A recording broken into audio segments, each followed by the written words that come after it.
एमडीएच की हल्दी मिर्ची धनिया करे कमाल। ये रंग दे, ये खुशबू दे, ये तीखा, ये कम पड़े। क्या निराला एमडीएच मसाला।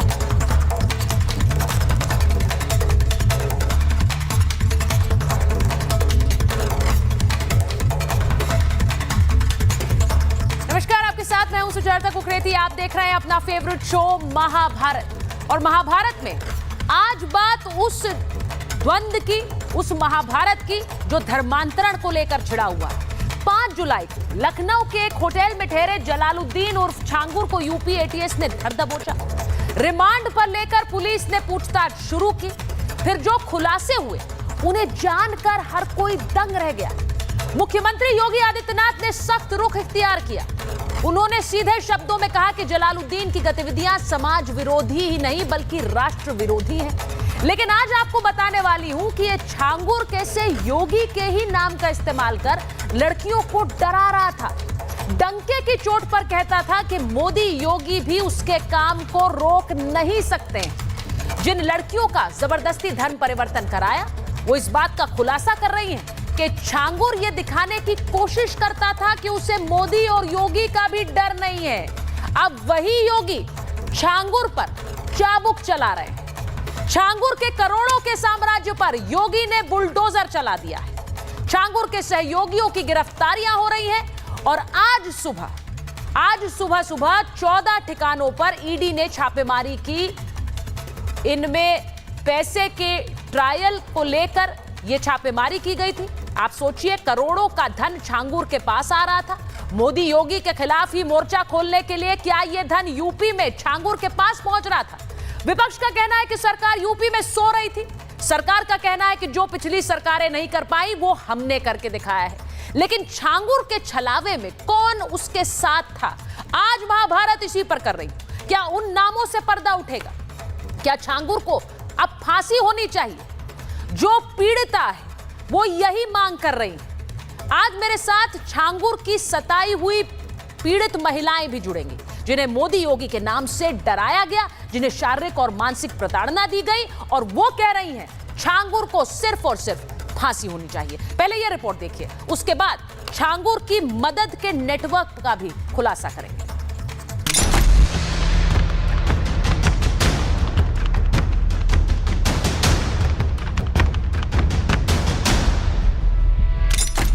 की मोदी योगी को धमकी।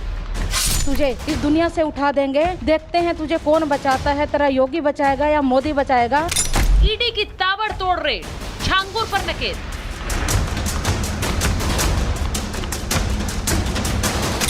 छांगुर का महापाप, सऊदी तक फैला आतंक का जाल। छांगुर का 500 से ज्यादा एजेंट है सऊदी के अंदर। छांगुर का जिहादी नेटवर्क एक्सपोज। छांगुर के द्वारा 5000 से ऊपर लड़कियों का धर्मांतरण कराया जा चुका है। छांगुर का जिहादी दस्ता, सीएम योगी करेंगे इलाज पक्का। बलरामपुर में आपने देखा होगा, एक जल्लाद को हम लोगों ने वहां पे भी गिरफ्तार किया है। हिंदुस्तान में इस छांगुर की कथा हर कोई देख रहा है।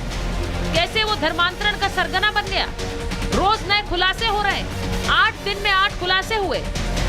पहला खुलासा, आतंकी कैंप चला रहा था छांगुर। दूसरा खुलासा, छांगुर का गजवाए हिंद प्लान। तीसरा, कई देशों में छांगुर का साम्राज्य। चौथा, छांगुर का आईएसआई से कनेक्शन। पांचवा, अपनी फोर्स बनाकर गैर कानूनी कामों को अंजाम देना। छठा, अतीक अहमद का नजदीकी रहा। सातवां, छांगुर की लव जिहाद आर्मी। और 8वां खुलासा, 5000 से ज्यादा का अभी तक धर्मांतरण।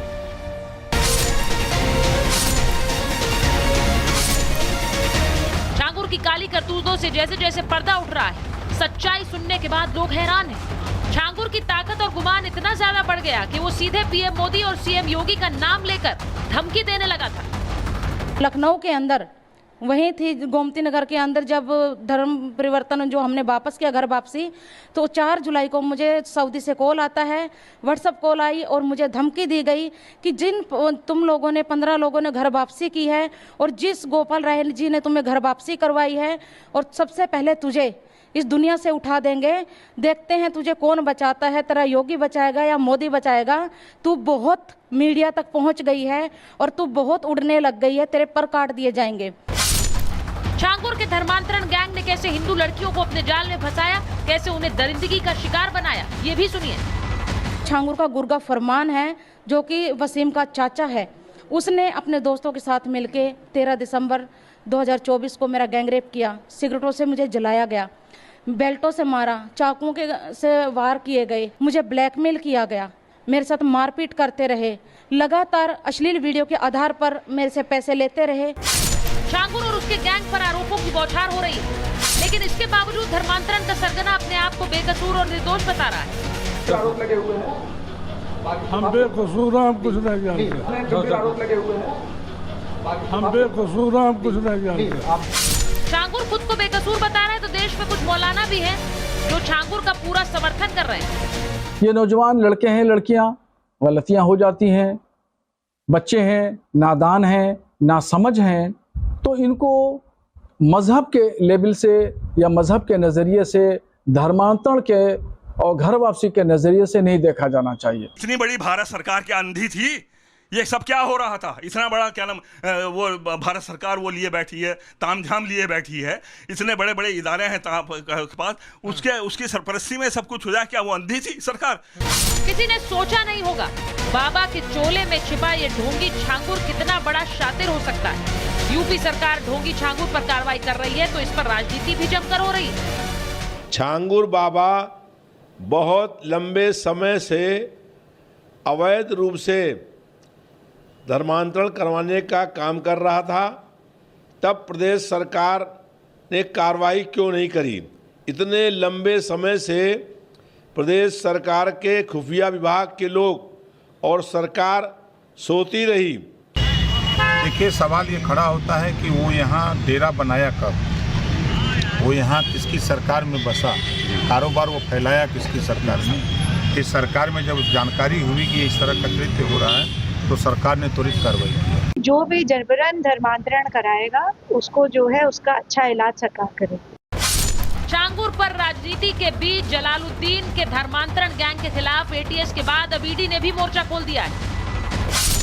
छांगुर और उसके करीबियों पर ईडी ने छापेमारी की। बलरामपुर से लेकर मुंबई तक ईडी ने कार्रवाई की। यूपी में 12 जबकि मुंबई में 2 जगहों पर रेड की। मुंबई में छांगुर के करीबी शहजाद शेख के ठिकाने पर छापे पड़े। ईडी ने विदेशी फंडिंग, मनी लॉन्ड्रिंग को लेकर एक्शन लिया। इससे पहले यूपी पुलिस और एसटीएफ जांच में छांगुर के करीब 200 करोड़ रुपए की प्रॉपर्टी और लेनदेन का सुराग निकाल चुकी है। गैंग के खिलाफ ब्लैक मनी, बेनामी प्रॉपर्टी और फर्जी खातों से सबूत मिले हैं, जिसके बाद ईडी धर्मांतरण गैंग के मनी ट्रेल की कड़ियां जोड़ रही।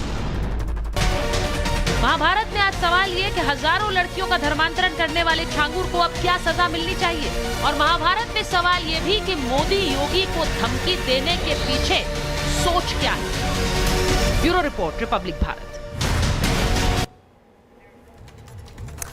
छांगुर इतनी बड़ी संपत्ति बना लेता है, ये इत्तेफाकन नहीं हो सकता है। इसीलिए अब छांगुर के जो मददगार हैं वो भी नहीं बचेंगे। सीएम योगी के रडार पर छांगुर के मददगार भी हैं। छांगुर का साथ देने वाले अफसरों पर गाज गिरने वाली है। एटीएस की जांच में 4 अफसरों के नाम आए हैं और एक एडीएम, 2 सीओ, एक इंस्पेक्टर की मिलीभगत तो सामने आई है। 2019 से 24 के बीच बलरामपुर में ये चारों तैनात थे। छांगुर का धर्मांतरण रैकेट इस वक्त तेजी से बढ़ा इसी दौरान, और बलरामपुर में करोड़ों का साम्राज्य उसने खड़ा कर लिया। अधिकारियों की मदद के बिना यह बिल्कुल असंभव था। छांगुर के इशारों पर काम कर रहे थे ये चारों अफसर। एक इशारे पर कुछ भी करने को तैयार थे। छांगुर को बचाने के लिए ये मोटी रकम लेने की भी खबर आ रही है। छांगुर से महंगी महंगी गाड़ियां लेने की भी बात आ रही है।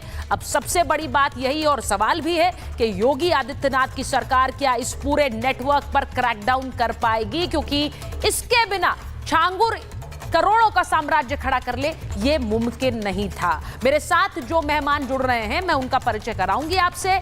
यूपी पुलिस पूर्व डीजीपी डॉक्टर विक्रम सिंह हमारे साथ जुड़ रहे हैं। मेरे साथ जुड़ रहे हैं आचार्य विक्रमादित्य। मेरे साथ जुड़ रहे हैं प्रोफेसर संगीत रागी। राशिद शरीफ साहब हमारे साथ जुड़ रहे हैं। मुमताज आलम रिजवी साहब और शादाब चौहान मेरे साथ महाभारत में जुड़ रहे हैं। मैं सबसे पहले डीजीपी सर आपके पास आ रही हूं। इतना बड़ा नेटवर्क और उस नेटवर्क में धमकी है कि मोदी योगी भी नहीं बचा पाएंगे। मोदी योगी के नाम से ये धमकियां दी जा रही थी। सिर्फ डीजीपी सर को ले लीजिए स्क्रीन पर जरा। उनके नाम से धमकियां दी जा रही थी, यानी कि लोगों के मन में और पीड़िताओं के मन में ये डर बिठाने की कोशिश की ये सरकारें कुछ नहीं कर सकती हैं। मेरा डीजीपी सर। चर्चा जी, सभी विद्वान पंडित और आपको मेरा बहुत बहुत नमस्कार। योगी मोदी जी तो बाद में आएंगे, पहले तो हम ही लोग काफी हैं इनको छठी का दूध याद दिलाने के लिए। ये बंदर घुड़की कहीं और सुनाएं। इनकी जो बड़बोलापनापन है ये वहां के बोल रहे हैं जहां नाजायज पैसा जब जेब में रहता है। सऊदीया का और मिडिल ईस्ट का पैसा बोल रहा था।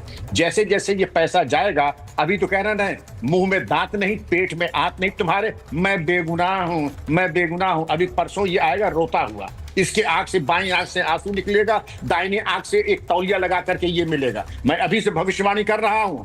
इनके ऐसों को मैंने बहुत देखा है, जब आते हैं तो शेर की तरफ दहाड़ते हैं और जब इंट्रोगेशन रूम से बाहर जाते हैं तो वही उपमा दूंगा कि जैसे केंके करता हुआ एक सरकीला जानवर जाता है, वो इनकी दुर्गत होती है। मोदी योगी तो बहुत बाद में आते हैं, अभी तो हम लोग अभी जिंदा हैं। अभी तुम ऐसे लोगों को देख लेने के लिए। और मजे की बात यह है, अंतरराष्ट्रीय षड्यंत्र, अंतरराष्ट्रीय जो भारत के खिलाफ गजवाए हिंद का प्रोग्राम, अंतरराष्ट्रीय धर्मांतरण, उसके पीछे बोलने के लिए इक्विवेलेंस कि वहां पर घर वापसी हो रही है और यहाँ पर देखिए धर्मांतरण हो रहा, दोनों बराबर हैं। अरे दोनों बराबर कैसे हैं? शराब पिला करके अश्लील वीडियो बना रहे वो अलग है, और अगर अपनी गलती पे माफी मांग करके अगर वापस आना चाहती है कोई लड़की तो ये चीज आपको बराबर दिखाई पड़ रही है। और अभी तो आपने ट्रेलर देखा है ना, अभी तो ईडी आई है, एटीएस आई है, यूपी पुलिस आई है, अभी तो बाकी स्टेट्स की पुलिस आएगी, अभी तो रॉ और आईबी आएगी और अभी सीबीआई आएगी। अब मुझे इनका भविष्य छांगुर नसरीन और जो इनके पतिदेव हैं जमालुद्दीन, उनका भविष्य महबूब का साफ दिख रहा है। ये बाकी जिंदगी सलाह के पीछे रहेंगे, चक्की पीसेंगे और चक्की पीसने के बाद इनका अंतिम संस्कार सलाह के पीछे ही होगा। पर डीजीपी सर देखिए, एक बात बड़ी इंपॉर्टेंट है और वो ये कि इतना बड़ा नेटवर्क कुछ दिन में नहीं खड़ा होता है। इसके लिए समय लगा और इसके लिए लगा वो सहयोग जो अधिकारियों का इसे मिला। अब उन पर भी क्रैकडाउन जरूरी है। जैसा मैंने शुरुआत में बताया आपसे बात शुरू करने से पहले, कई अधिकारियों को भी लपेटे में अब लिया जा रहा है, उन पर भी एक्शन होगा। ये नेटवर्क बहुत इंपॉर्टेंट है एक्सपोज होना। बिल्कुल, आपके कई प्रोग्राम में पहले ही मैंने कहा था कि बिना सरकारी नौकरों की मदद के और उनकी रिश्वत और भ्रष्टाचार के चलते ये संभव नहीं था। उन्होंने इनको ऑक्सीजन और प्रोटेक्शन दिया। और ये मैं कहूंगा केवल 2 क्षेत्राधिकारी यानी 2 डिप्टी एसपी, 1 इंस्पेक्टर, 1 एडीएम भी नहीं है, इनकी संख्या होगी। इसमें आईएएस आईपीएस अधिकारी भी होंगे, इसमें बहुत बड़ी संख्या में सरकारी कर्मचारी होंगे। और मेरा आपके चैनल के माध्यम से परामर्श होगा, उनका डिसमिसल होना चाहिए अनुच्छेद 311 भारतीय संविधान के अंतर्गत। डिसमिसल के साथ साथ यूएपीए और अन्य सुसंगत धाराओं में इनके खिलाफ मुकदमा होना चाहिए। मुकदमे के साथ साथ इनकी जो पेंशनरी बेनिफिट्स हैं वो सब जब्त हो जानी चाहिए, क्योंकि ये बराबर के हिस्सेदार हैं लूट में। इन्होंने इनको मौका दिया। ये 2 कौड़ी का नाली का कीड़ा ये आज छांगुर बाबा का स्वागत रहा है। अभी तो देखिए घिघियाया मैं बेगुनाह हूँ। आप भाव देखिए मुंह से बोली नहीं। सर आपका ऑडियो थोड़ा दुरुस्त करा के वापस आ रही हूँ, कुछ बहुत क्लैरिटी से आवाज नहीं आ पा रही, उसको मैं दुरुस्त करा लेती हूँ।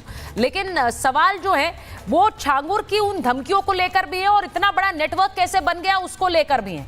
अब बहुत से लोग इसके बचाव में आ रहे हैं, छांगुर के बचाव में। देखिए ये बात तो बिल्कुल क्लियर है कि पूरा देश इस वक्त इस खबर को देख रहा है जिसमें एक व्यक्ति कैसे करोड़ों का साम्राज्य धर्मांतरण करके उसमें लोगों को डराकर, पीड़िताओं को डराकर, महिलाओं को डराकर। मैं एक बार आचार्य जी आपके पास और मुमताज आलम रिजवी साहब के पास जा रही हूं क्योंकि आप दोनों स्टूडियो में हैं। आचार्य जी, मैंने शुरुआत में एक महाभारत में आप भी मेरे साथ थे और मैंने कहा था कि इसको छांगुर ही कह सकते हैं, इसे बाबा नहीं कह सकते हैं, उसने जिस तरह का काम किया। लेकिन अब तो और भी हैरान करने वाले खुलासे आ रहे हैं। अब ये कैसे पीड़िताओं को डराता था, धमकाता था, मोदी योगी भी कुछ नहीं कर पाएंगे, ये वाली धमकियां भी देता था। अब वो पीड़िताएं कह रही है इसे फांसी दो और कुछ कम नहीं होना चाहिए।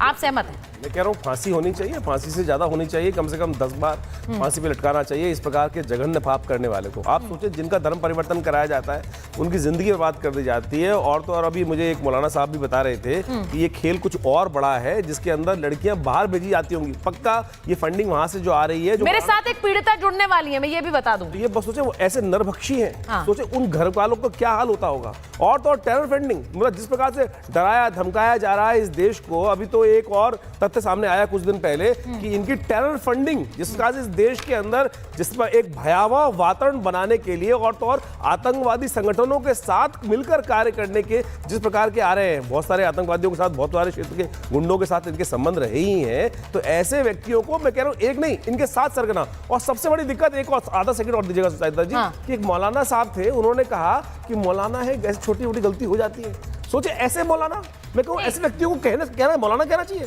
कि वो रिजवी साहब है, इन्हीं के भाई। चलिए, मैं रिजवी साहब को बहुत गंभीरता से नहीं ले रही हूँ, क्योंकि उनके कई ऐसे बयान आते हैं जिस पर विवाद खड़ा हो जाता है। बहुत से ऐसे इस्लामिक स्कॉलर हैं जो उनको खारिज कर देते हैं। भाई वो ये बयान दे रहे हैं, लेकिन मुस्लिम लीग के नेता भी बयान दे रहे हैं, और वो क्या कह रहे हैं? वो कह रहे हैं कि ये तो साजिश है, हमको तो इस सरकार पर ही शक है कि उन्होंने ही ये कराया है। अब वहां वो मोदी योगी के नाम से डरा रहा है ये छांगुर, और मुमताज जी यहाँ पर वो बचाव में उतर आए हैं कि ये मोदी योगी ही करा रहे होंगे।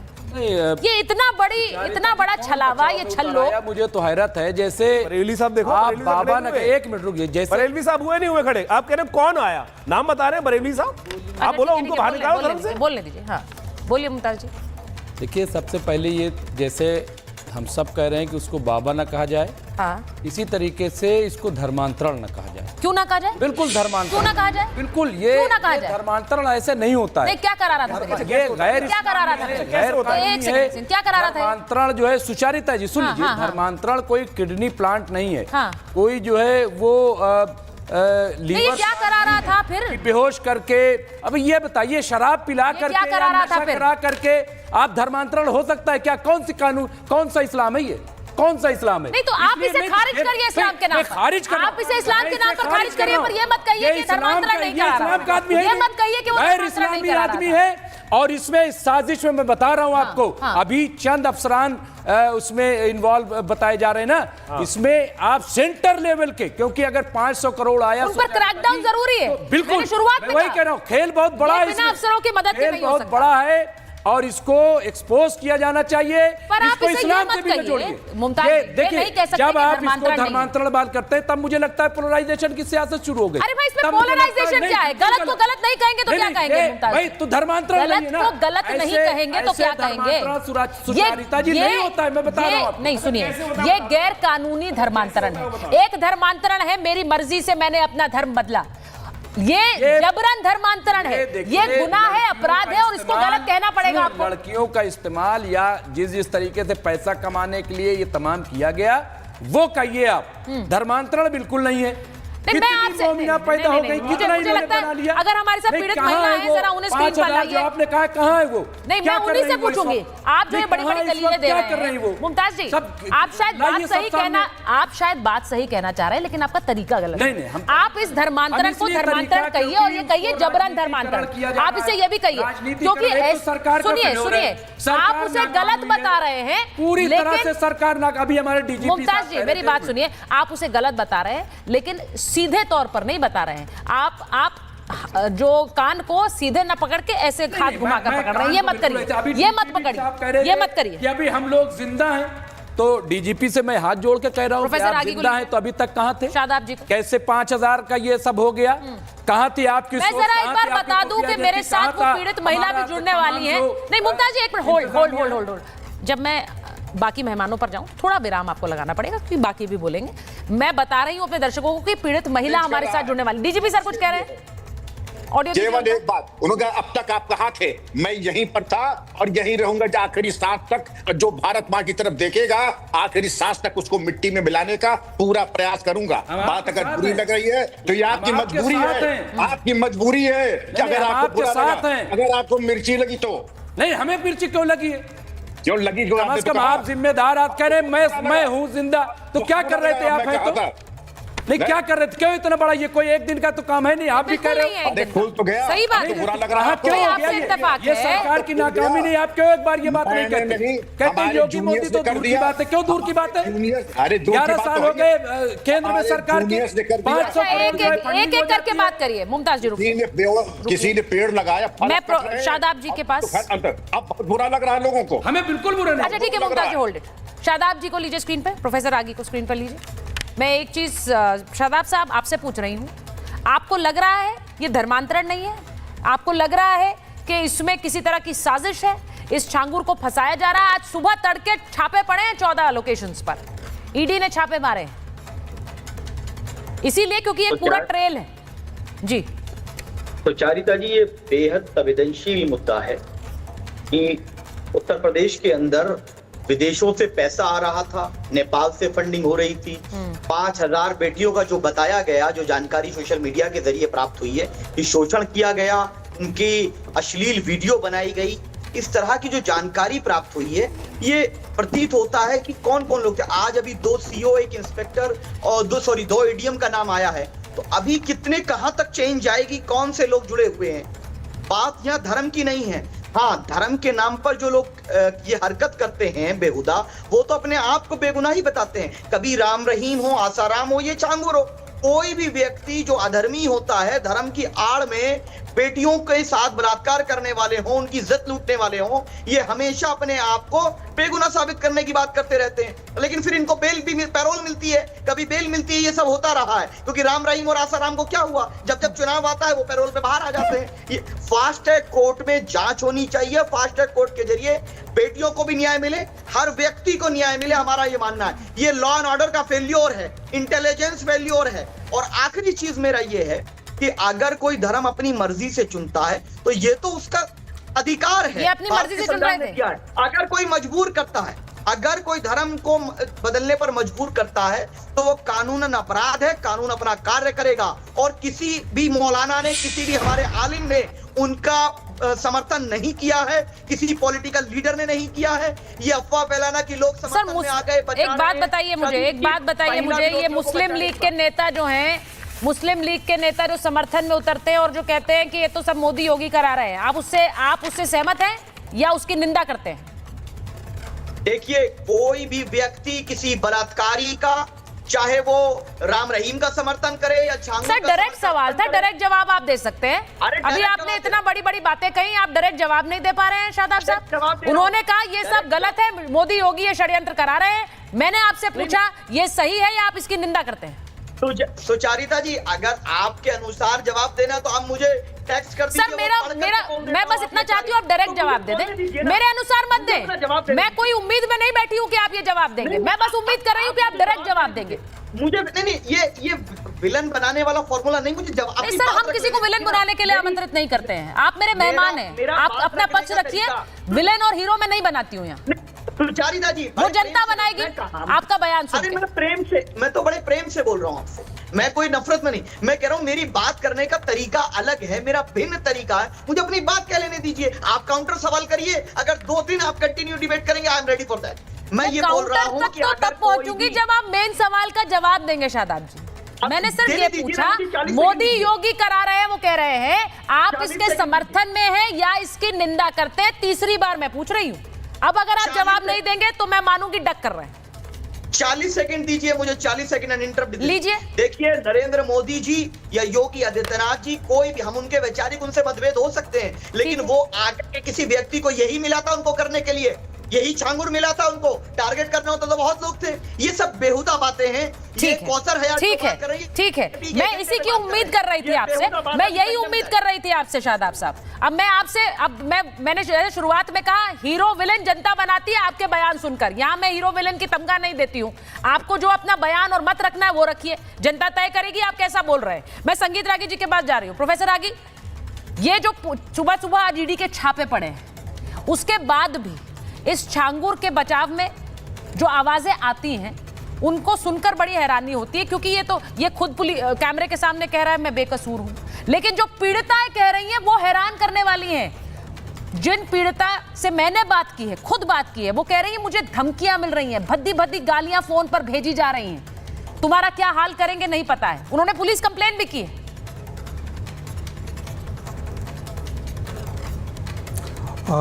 सुचरिता, आपके लिए ये बहुत आश्चर्य की बात होगी, मेरे लिए कोई आश्चर्य। प्रोफेसर आगे थोड़ा सा जोर से आपको बोलना पड़ेगा। इस्लाम की पॉलिटिकल सुचरिता, आपके लिए ये बहुत आश्चर्य की बात होगी, मेरे लिए बिल्कुल आश्चर्य की बात नहीं है। ठीक है। जिसने भी इस्लाम की पॉलिटिकल थियोलॉजी को पढ़ा है, जिसने भी दारुल हरब और दारुल इस्लाम के कॉन्सेप्ट को पढ़ा है, उसमें ये सब उनके इस्लाम के राजनीतिक स्ट्रेटजी का वो हिस्सा है, जिसे आप गजवाए हिंद के सामान्य रूप में आप बात करते हैं। उनका ये मैंडेट है कि पूरी दुनिया का इस्लामीकरण करो, जहां भी रहो, यदि तुम माइनॉरिटी में हो, बहुत ज्यादा माइनॉरिटी में हो तो नहीं, राशिद शरीफ साहब बैठे हुए वो जवाब देंगे। आपकी बारी नहीं है, आपकी बारी नहीं है, अभी होल्ड करिए। हर किसी का जवाब आप नहीं दे सकते, हर किसी का जवाब आप नहीं दे सकते। वो गलत बोल रहे हैं तो राशिद साहब बैठे हैं उनके साथ विंडो में। नहीं, राशिद साहब बैठे हुए हैं, आपने अपनी आपत्ति जता दी। राशिद साहब की बारी है, उन्हें बोलने दीजिए। और मैं चाहती हूँ एक एक करके बोले, वो जरा बोल लें, उसके बाद राशिद साहब उन्हीं को जवाब दें। बोलिए प्रोफेसर आगे। आप देखिए, भारत में जब 1947 में पार्टीशन हुआ था तो 9.4% मुसलमानों की जनसंख्या होगी। दुनिया के किसी बर्थ रेट के हिसाब से आज जाकर के 18%, 16-17% के आसपास जनसंख्या नहीं जा सकती है। लगभग दुगनी जनसंख्या का प्रतिशत मुसलमानों का हुआ है और उसका 3 कारण बहुत पूर्ण है। एक, बांग्लादेशी रोहिंग्याओं का, मुसलमानों का भारत में इन्फिल्ट्रेट करके रह जाना। दूसरी बात, बर्थ रेट का बहुत हाई हो जाना। और तीसरी बात है धर्मांतरण। ये तीनों डिजाइन के तहत भारत के अंदर हो रहे हैं ताकि भारत को एक इस्लामिक देश के रूप में आने वाले दिनों में खड़ा कर सकें। आसाम की डेमोग्राफी बदल गई है, पश्चिम बंगाल की डेमोग्राफी बदल गई है, बिहार के सीमांचल की डेमोग्राफी बदल गई है। धर्मांतरण के कारण जो है वो झारखंड की डेमोग्राफी बदल गई है। जो महाराष्ट्र के कई जिलों की डेमोग्राफी बदल गई है, दिल्ली की डेमोग्राफी बदल गई है। पश्चिमी उत्तर प्रदेश में मुझे याद है 1991 में एक उपाध्याय जी डीजीपी हुआ करते थे, जनसत्ता के दफ्तर में मुझसे मिले थे, एडिटर के कक्ष में मिले थे। कहा बड़ी बड़ी मस्जिदें वहाँ पर खड़ी की जा रही हैं करोड़ों रुपए लगा करके, जहाँ पर 100 भी मुसलमानों की जनसंख्या नहीं है। कहाँ से आ रहा है? क्योंकि उस समय पेट्रो डॉलर के संपर्क से सऊदी अरेबिया और ये जिसने खाड़ी के देश थे वो पैसे पंपित कर रहे थे, जिसमें सियाओं की मस्जिदें खरीदी जा रही थी और उसको देवबंदी मस्जिदें कन्वर्ट किए जा रहे थे। प्रोफेसर आगे देखिए, एक सवाल तो जरूर उठेगा कि जो मौजूदा सरकार है वो धर्मांतरण के खिलाफ बाकायदा कानून लेकर आती है, लेकिन इसे फलने फूलने कैसे दिया? सर, आज जो व्यक्ति इस अवैध धर्मांतरण के खिलाफ खड़ा है वो आप भी हो सकते हैं, वो आप भी हो सकते हैं, उसके सवाल सरकार से भी होंगे। क्या आप इस पर लगाम क्यों नहीं लगा पा रहे हैं?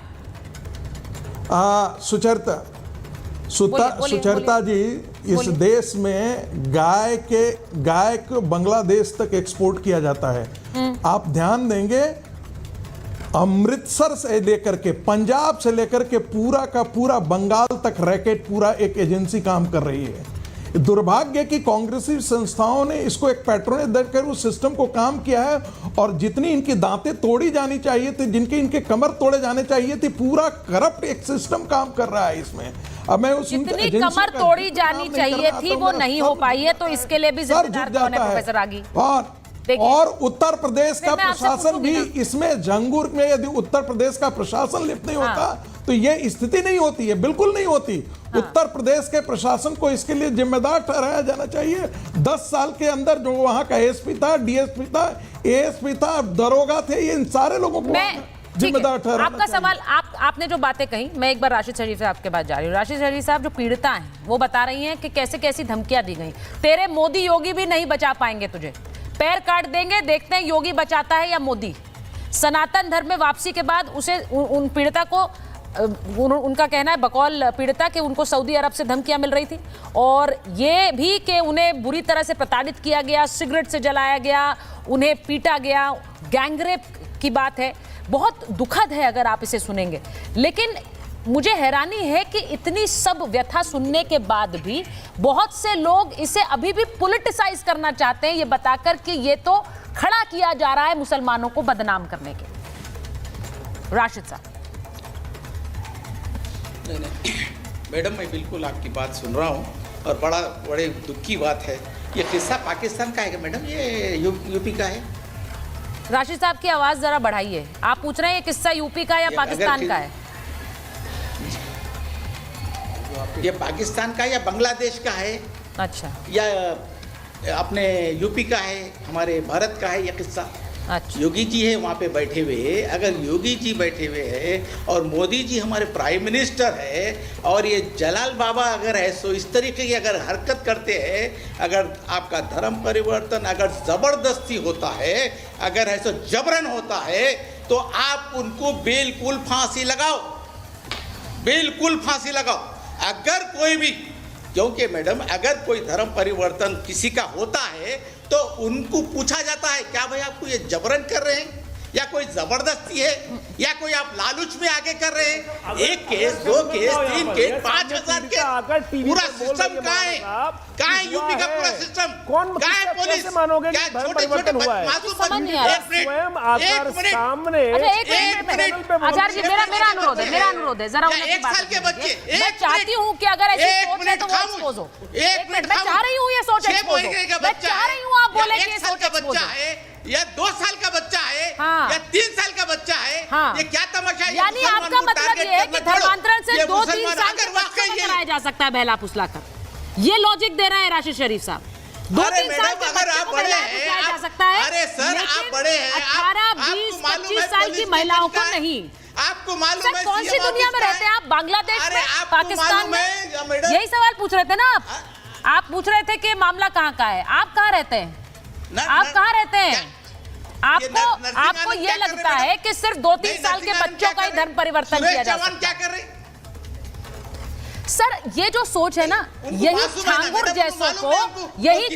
जैसों को कवर फायर देती है। Cover fire. इधर है सीएम का घर। राशिद साहब, मैं आपसे एक्सपेक्ट कर रही हूं कि आप बोलेंगे कि ये धर्मांतरण गलत है। आप उसे कवर फायर दे रहे हैं ये कहकर कि ये व्यक्ति जो कर रहा था वो अपनी मर्जी से धर्मांतरण कर रहे थे लोग, वो कौन करा रहा था जबरदस्ती? ये कैसी सोच है आपकी? आप कवर फायर दे रहे हैं उसे। अगर नहीं, मैं मैडम, मैं आपको एक बात बोल रहा हूं, अगर जिसका भी धर्म परिवर्तन हुआ है वो क्या एज के है बताइए? छोटे हैं। अरे आप ऐसा पचकर नहीं मार सकते मैडम। 5 साल के बच्चे को धर्म परिवर्तन कराएंगे? सर, क्या पुलिस मर गई? क्या यूपी गवर्नमेंट सो गई? धर्मांतरण के लिए जीवन में डीजीपी अभी बैठे किसी भी तरह की सीख के लिए कोई समय नहीं होता है। हमको कब कौन सा पाठ पढ़ा जाए हमें पता नहीं चलता है। आप ये कह रहे हैं कि इन महिलाओं को पता था, जानते बूझते उन्होंने धर्म एक्सेप्ट किया, इस्लाम में गई और उसके बाद वापस आकर अब ये कहानियां बना रही हैं। ये मुझे तो समझ यही आ रहा है, ये महिलाएं कहानियां बना रही हैं राशिद साहब। नहीं बिल्कुल मैडम, मैं ये महिलाएं कहानियां बना रही होंगी ना। अगर किसी बच्चे को भी जो बड़ा 18 इयर्स के अबव है तो अगर आप किसी को भी नहीं करा सकते क्योंकि पुलिस है मैडम। अगर आप इस तरीके से बात बता रहे तो वहाँ की सरकार फेल है। ठीक है, एक बार डीजीपी सर को लीजिए। मैं आचार्य जी आ रही हूं। डीजीपी सर को 5000 धर्मांतरण, एक नहीं दो नहीं 5000 बता रहे आप टीम में। ये जो लॉजिक आप दे रहे हैं डीजीपी सर, इनका कहना है कि आप बहला फुसलाकर बच्चों का कर सकते हैं धर्मांतरण। ये तो वयस्क थे, ये तो 18 साल से बड़े लोग थे, महिलाएं थी, इनका कौन सा जबरन धर्मांतरण? ये तो शायद झूठी कहानियां बता रही होंगी। सुचरिता जी कैसी बात करें, यहाँ तो ऐसे चुट्टे हैं जो कि ऐसी सफाई से जेब काटेंगे आपको पता भी नहीं लगेगा। ये तो मासूम बच्चियां हैं, इनको प्रलोभन देके, डरा के, धमका करके, ब्लैकमेल करके और कितने तरीके में और बताऊं।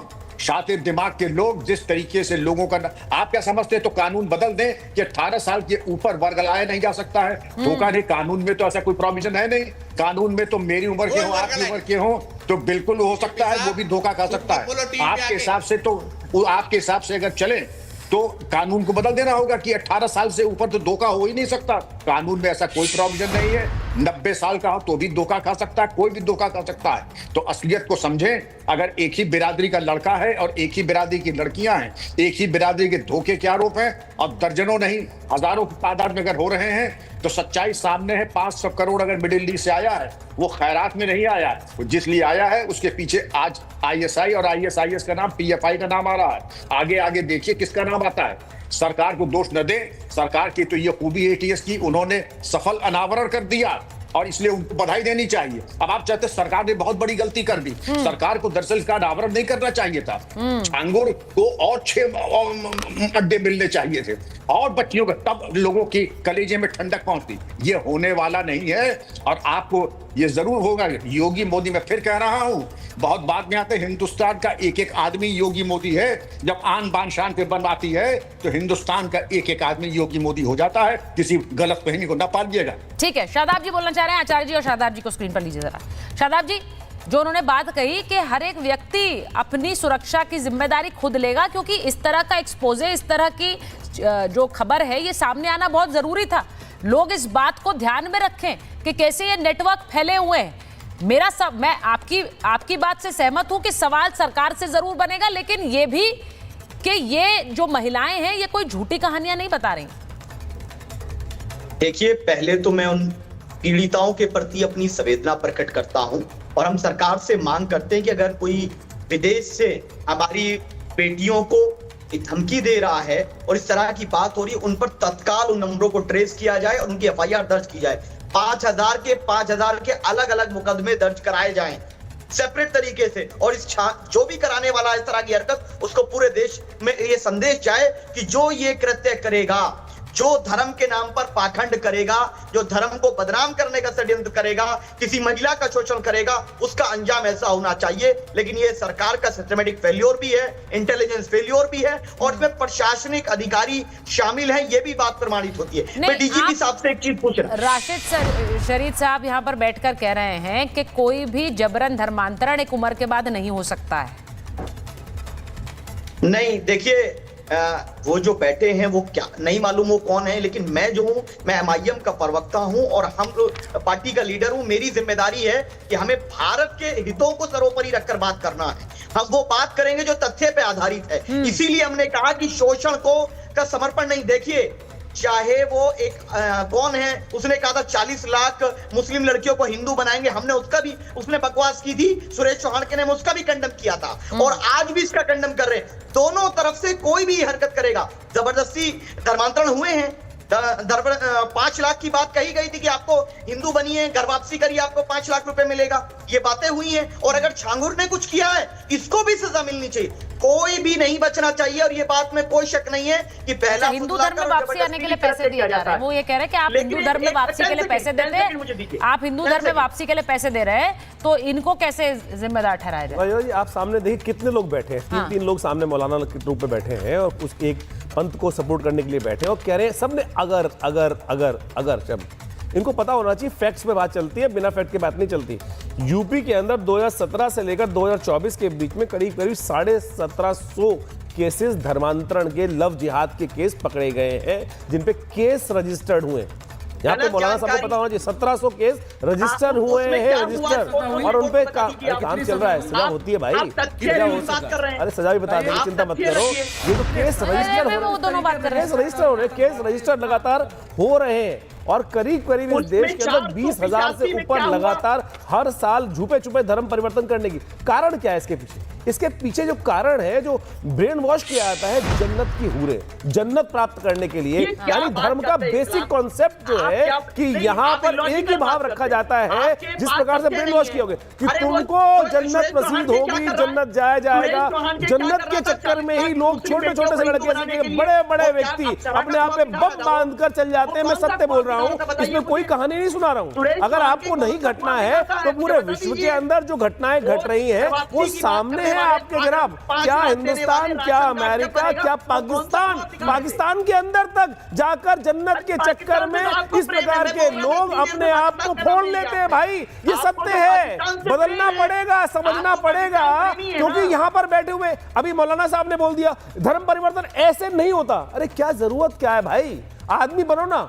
अगर मैं कह रहा हूं कोई आदमी किसी की उपासना करना चाहता है, उसके धर्म परिवर्तन। जो डिटेल सामने आई है, अच्छा जो डिटेल सामने आई हैं वो ये, मुमताज जी, वो ये कह रहे हैं कि जो इस्लाम की खूबी बताकर ब्रेन वॉश करके धर्म परिवर्तन कराना, पैसों का लालच देकर धर्म परिवर्तन कराना, ब्लैकमेल करके धर्म परिवर्तन कराना, अब किसी मुस्लिम व्यक्ति से निकाह कराकर और उसकी जबरन पहचान छुपाकर फिर निकाह करा देना और फिर धर्म परिवर्तन कराना, ये सब तरीके, इन्हें आप गलत मानते, सही मानते हैं? सुचारिता जी, हम लोगों के दरमियान सब शादी ब्याह होती है ना, शादी ब्याह तो सब मिलजुल करके सब लोग करते हैं। उसके बाद भी खराबी पैदा होती नहीं होती क्या? और उसके बाद भी पुलिस, थाना, अदालत सब होता है, तलाक भी होती है, कहीं छूटा होता है, कहीं कुछ लोग जो है मार भी देते हैं, बहुत अच्छे होते हैं लेकिन लड़कियों को मार भी देते हैं, इस तरीके की भी घटनाएं होती हैं। तो इसलिए तो क्या शादी ब्याह जो है गलत होगी?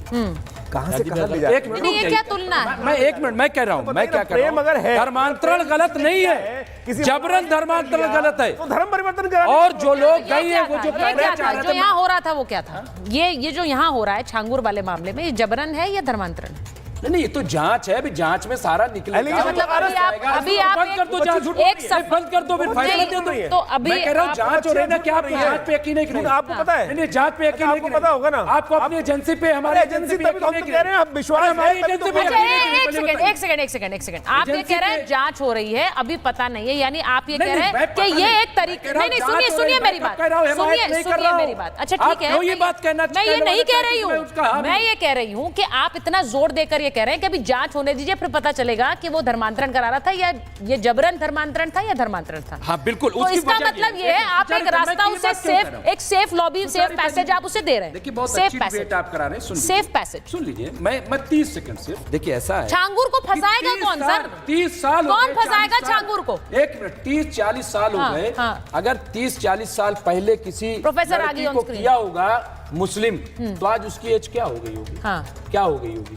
अब वो 30-40 साल हो सकता है उसकी शादी कहीं मुस्लिम 5000 है ना, ये 5000 कोई अभी 2-4 दिन या 30-40 साल से नहीं करा रहा था वो धर्मांतरण, 30-40 साल से नहीं करा रहा है धर्मांतरण। नहीं ये नहीं खबर है कि 30-40 साल से करा रहा है। यही तो अरे भाई 30-40 साल से नहीं करा रहा है। तो कब? 30-40 साल से नहीं करा रहा है। मोदी के दौर में शुरू हो, एक सेकंड, और शर्मनाक बात है, हुआ क्या नहीं होता है? योगी जी के दौर में शुरू हुआ है, धर्म परिवर्तन होता है कि मोदी जी का ठीक है प्रोफेसर आगे ऑन स्क्रीन। ये देखिए मैं कह रहा हूँ इसमें जांच होनी चाहिए। और अच्छा आप दोनों अपने सवालों को विराम लगाइए जरा। अच्छा ठीक है प्रोफेसर आगे होनी चाहिए, मैं कह रहा हूँ फांसी होनी चाहिए। आपकी आवाज नहीं जा रही है, प्रोफेसर आगे की जाएगी बस। अगर आप लोग नहीं सुनेंगे तो मुझे ऐसे ही जाना पड़ेगा, आप लोगों की आवाज बंद करना नहीं चाहती। प्रोफेसर आगे ये एक सेफ पैसेज देना चाह रहे हैं, यानी कि कोई जबरन छांगुर को फंसा रहा होगा। मुझे नहीं पता कौन इसे फंसाएगा, लेकिन इसे कोई फंसा रहा होगा। सुचरिता ये पुराना इस देश का चलन है, ये मुझे बहुत दुख भी नहीं होता है और मैं तो आश्चर्य भी नहीं होता हूँ। मुस्लिम लीग ने भारत को तोड़ा, लेकिन कॉन्स्टिट्यूएंट असेंबली डिबेट्स में भी मुस्लिम लीग को इससे जवाहरलाल जी ने मुक्त कर दिया था, संसद में भी मुक्त कर दिया था। आपको याद है, ध्यान में होता है कि कश्मीर के अंदर जब मुसलमान मार करके हिंदुओं को बाहर भगाते हैं तब भी उनके अगर मगर के तर्क होते हैं। गोधरा में ट्रेन में जिंदा जला देते हैं लाशों को, तब भी उनके अगर मगर होते हैं। रिपोर्ट बताइए तो मुझे इसमें भी कोई आश्चर्य नहीं हो रहा है। आपको याद है कि लेट हिम स्पीक। आपको याद है कि जब उसके बाद काउंटर करिए, नहीं उसके बाद काउंटर, वो भी आपकी बात को झूठ कह सकते हैं, फिर उस पर उनका हक है, वो अपनी बात कहेंगे। नहीं अच्छा आप सारा सत्य बोलते हैं, वही झूठ परोसते हैं, बस उनको बोलने दीजिए, उसके बाद आप उनके झूठ की पोल खोलिए।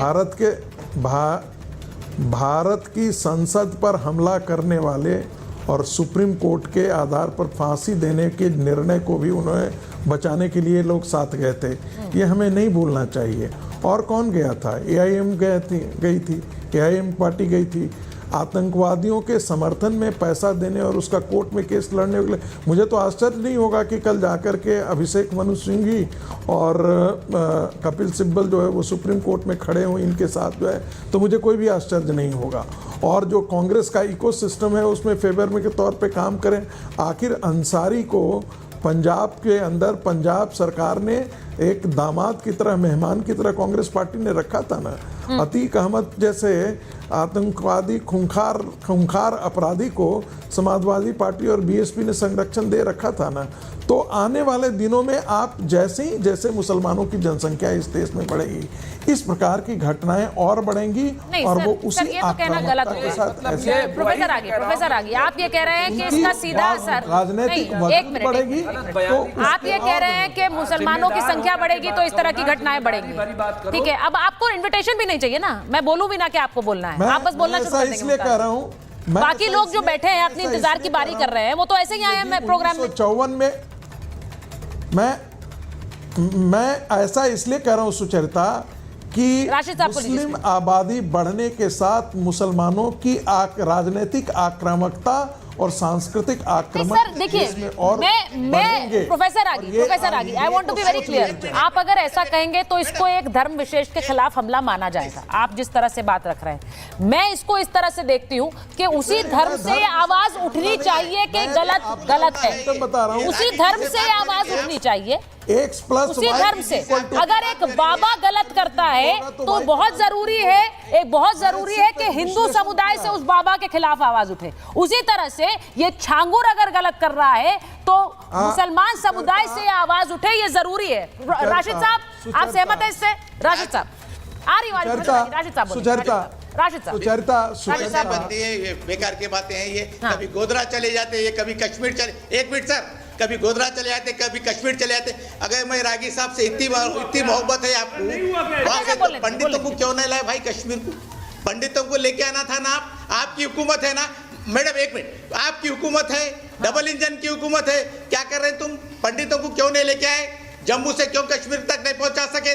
तुम फेल हो गए, तुम फेल हो गए। खाली मुसलमान की आबादी बढ़ी, आबादी। अरे तुम भी बढ़ाओ, तुमको कौन रोका? मैं तो बांग्लादेश और पाकिस्तान से उदाहरण ले रहा हूँ, कश्मीर से उदाहरण ले रहा हूँ, पश्चिम बंगाल के सीमावर्ती क्षेत्रों से उदाहरण ले रहा हूँ, देखो मुसलमान बिहार के सीमांचल क्षेत्रों से उदाहरण ले रहा हूँ। जहाँ मुस्लिम आबादी बढ़ रही है वहाँ से हिंदुओं को भागना मजबूर हो जाएंगे।